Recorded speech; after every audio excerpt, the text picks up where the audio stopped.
All right, greetings everybody. Today we are going to be talking about the special Arena Week that has happened here on JP and will eventually happen for Global. And as such, I'm going to do a little bit of a recommended unit list. Probably do a few matches as well because I need to stay over 5,000. But there isn't really too much to fault with Grand Arena this week, because it's interesting. It is very interesting. For those who are not aware, this week is previous week for Grand Arena, we had a no UR unit week, which was, again, pretty fun. Now this week, we are having essentially a run 100 cost units at your own risk. 100 cost units are incredibly debuffed, and 90, 80, and 70 cost units do get a buff. So what kind of buffs and debuffs are we looking at? Well, the 90, 80, and 70 costs are getting a massive accuracy boost of about 250 extra accuracy. And that does not include equipment or anything like that. What that means is my first recommendation, do not run evasion this week. It just really doesn't matter. You cannot stack enough evasion for it to be good, and I mean that across any of the units. Any team that is essentially running a 70, 80, or 90 unit will have such an accuracy boost that running evasion just doesn't work, so don't even bother trying. It's essentially useless. And if you really want to go for it, I mean, I warned you, so that's it. Moving on. 100 cost units. Now, 100 cost units are getting a pretty big debuff in terms of their offensive capabilities and defensive abilities.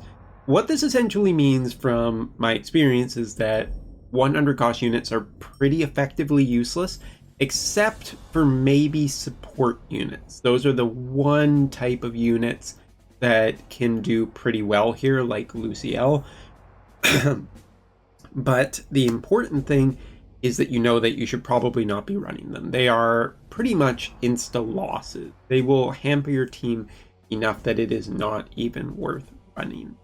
Now, 100 cost units basically get attack and magic decreases, so there's almost no way that you can compensate for their lack of offensive power. It's a pretty big offensive cut, I believe somewhere in the realm of about 80%, I want to say, because I've seen their power drop considerably. And as for elemental and damage type resistance, they also get a debuff to that too. I believe elemental resistance is about 100% down, as well as weapon debuff. But I'm not exactly 100% sure on that. That's just what I remember. And it just, the whole thing here is basically don't. If there was one thing to say here, don't run 100 cost units. And that is also supported by the cost limit. There is a unit cost limit for this week, being a total of 300. So if you are thinking, well, I'm going to try and run like all 70 and 80s across 4 units, you can't do that. You do have to make some cuts somewhere along the line. Now, that is essentially all out of the way, so let's get into talking about units. Units are they are straightforward in the sense that any modern 70, 80, 90 cost unit will do very well in this event. Basically any unit that has come out since Ashen Mont and Spring June. So you can go check that on Wotv Calc if you want. As a matter of fact, really quickly, I do have Wotv Calc up. So if we just take a look here at where the cutoff was, it's somewhere in and around here. And those units will do extremely better than a lot of other units. But again, if you're looking for a support, those are the 100 costers that you would like to use. Wind More, the spear tank version of More, I've seen in multiple parties, and I do not recommend her, even though she is one of the strongest units in the game. She falls woefully short this week, so I do not even recommend her. Basically only Luciel and heal. alike. So, what are the units that really stood out to me over the course of this week?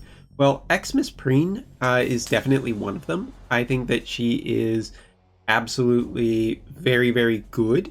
Ashen Ketone. This might be the first time that I'm actually going to recommend this character, or as she appears on here, Lunacestus Ketone for people on the global side. He is absolutely crazy this week. She is insanely powerful. Even like, it's not even an evasion thing. She's just really good. Lilith, another unit that has been woefully, I think, unutilized because she wasn't that great, is also finding her spot and a little bit. Ramza, pretty good. Of course, all of the Final Fantasy Tactics units, of course, are really good right now, including Orlando and Agrius, both super great units. But then we get into the absolute top tier of the best of the best, I think, this week. And the first one to say is Pain. For everybody who went in on Pain and got her done, congratulations, this is your payoff week. She is insanely powerful. She is insanely good. And she's probably one of, if not the best units that there is this week that you can possibly run. She is great. You can also run her with a bunch of other great swords, such as El Sorel.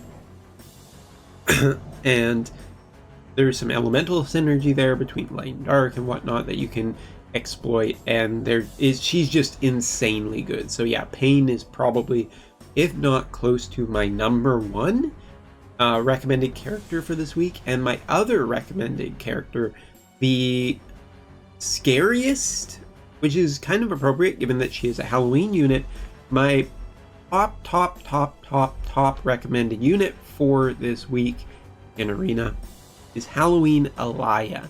Halloween Alaya is extremely dangerous and very scary. Going up against her, you wouldn't think that she is as scary as she is, but she actually is just a killer. She's a murderer. She and Pain are probably my two recommended that you should probably avoid if at all costs, but definitely avoid Halloween Alaya. She is incredibly terrifying. And there you go. So those are my recommendations, such as they are.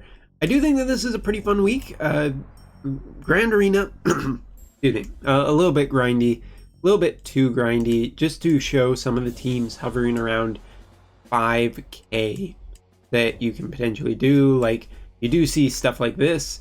Honestly, I wouldn't be even that afraid of fighting this with my current team, even though it's an ice-based team, but it's just not particularly that good. Here's an example of a generally really good team. Now we have an elemental advantage here, so that one probably potentially we could run. Here's probably a bad team, Gafgarian, a really solid low cost unit, but this team, for example, is just really going to lose out a lot by having those two 100 costs as their main DPSs. Won't overcome it. This is a team I would avoid by every stretch of the imagination. Just, that is one of the scariest teams you could go up against. This one, probably not, but I might be kind of surprising. Orlando definitely in there. Skull probably also really good. Also characters that have upgrades, but modern stat lines seem to just be generally better. So let's run this match as a bit of a sample match. I may do another follow-up video later. I don't want these videos to be extremely long. But maybe at the end of the day of climbing, if I really have a lot of energy. It is grindy because, of course, 50 matches per day to stay in the upper, but kind of like that there's no, still like that there's no refreshing in this mode, just beyond what everybody gets, because then it really is just super how well can you do at this, how strong of a team can you build. But yeah, mono element, good. I'm just trying to think of anything else I can say at this point. Mono element, really, really good. Avoid 100 costs. Use 70, 80, and 90 as much as possible. Make sure that you are avoiding 100 costs. If you are doing this kind of thing, probably want to excuse me, probably want to target teams that use 100 costs, especially as their DPSs, because that's like a major point of you can really exploit a lot of what the other team is not doing. And you can see that this map is pretty big.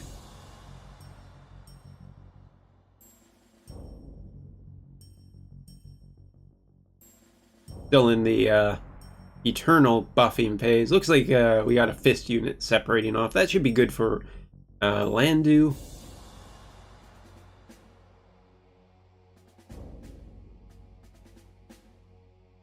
And you can kind of see there just how much damage we were able to do to a Shrekken. We got rid of Preen, that's really nice. He's probably one of the scariest, and there is just the evidence of how big of a damage decrease there is. I mean, yes, we are running elemental bonus because, of course, points matter this week. The points do matter. Every single point that you can get out of teams just matters. So you gotta play. We're not here just to make a video. We're also here to do this. But you can see, like, it's a pretty big problem running 100 cost units, and you can see there we got 188 out of 200 points. Very, very solid. Boosts us up in the rank, makes us a little bit more insulated to dropping below 5k. You will have to do some refreshes. You will have to probably do some other stuff. It's pretty fun as usual. Like, it kind of gets maybe a little bit ruined. They should probably cut it down to just a smaller number of refreshes, but gotcha at the end of the day. So yeah, this is a little bit more of a video. Hopefully you enjoyed it. Thanks so much for watching, and start building some of these units for the future. Take care.